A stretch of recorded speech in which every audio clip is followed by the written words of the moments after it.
పాకిస్తాన్ చేసిన ప్రతి దాడిని చిత్తు చేసి తుత్తునియలు చేసినటువంటి సమగ్ర శక్తి భారతదేశానికి ప్రదర్శించిన ఒకే ఒక అంశం సుదర్శన చక్రం. ఏంటి ఆ సుదర్శన చక్రం? S-400 ఎయిర్ డిఫెన్స్ సిస్టమ్ అని చెప్పిన టెక్నికల్గా చెప్తున్నారు. అంతటి సమర్థత ఇందులో ఏముంది? ఏ విధంగా పాకిస్తాన్ విసిరిన ప్రతి క్షిపణిని కూడా ఈ వ్యవస్థలు ధ్వంసం చేయగలిగాయి?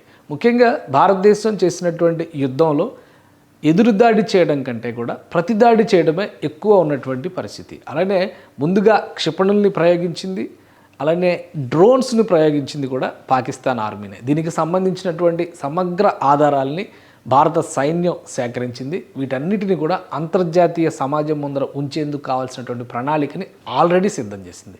సో ఈ గెలుపులో దాడి చేయడం కంటే జరిగినటువంటి దాడిని నిలువరించడంలో సమగ్రంగా వ్యవహరించినటువంటిది అంశమే ఈ S-400 air defence system.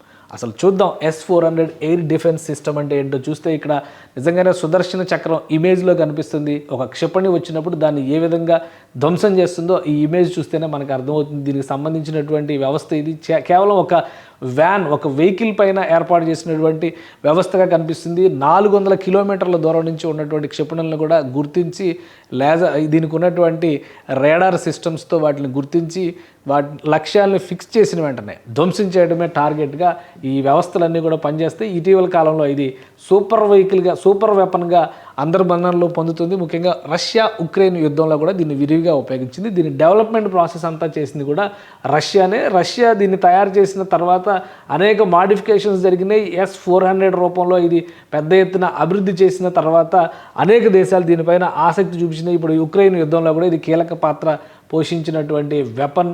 So ఇందులో కీలకమైన అంశాలు ఏంటి? Mobile surface to air defence system. Mobile surface to air defence system అంటే ఎక్కడికైనా మూవ్ చేసేటువంటి వ్యవస్థ ఇది. సో ఈ వ్యవస్థ ఏంటంటే ఇలా చక్రాల మీద నడుస్తుంది కాబట్టి 5 నిమిషాల్లో ఎక్కడైనా కానీ సెట్ చేసేటువంటి అవకాశం ఉంటుంది. డిప్లాయ్మెంట్ టైము 5 మినిట్స్, అలానే range 400 kilometres, $1.5 billion unit cost, per unit అయ్యేటువంటి కాస్ట్ దాన్ని చూపిస్తుంది.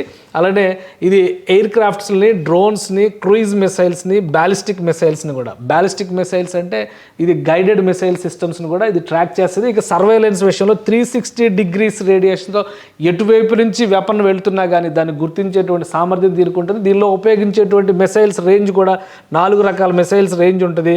9M96E, 48N6E2, అలానే 48N6DM, 40N6E, ఇవన్నీ కూడా ఒక్కొక్క రేంజ్ ఉన్నాయి చూడండి. 400 కిలోమీటర్లు, 250 కిలోమీటర్లు, 200 కిలోమీటర్లు, 120 కిలోమీటర్లు.